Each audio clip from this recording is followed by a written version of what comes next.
To turn on side and volume up buttons as accessibility shortcut on Samsung Galaxy S24 Ultra, first you have to add accessibility menu or feature to this shortcut. To do so, swipe down the top of the screen and then tap setting icon. Scroll down the screen to find accessibility. Tap accessibility and then tap advanced setting. Under accessibility shortcut section, tap side and volume up buttons. And then select the desired accessibility menu or feature you like to assign to the shortcut.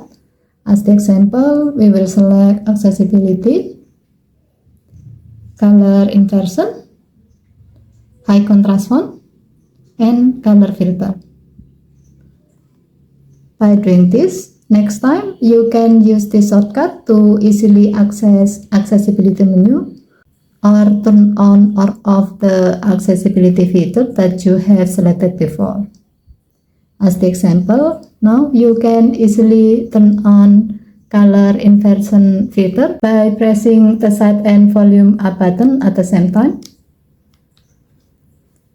And then select color inversion. Okay, thank you for watching. Have a nice day.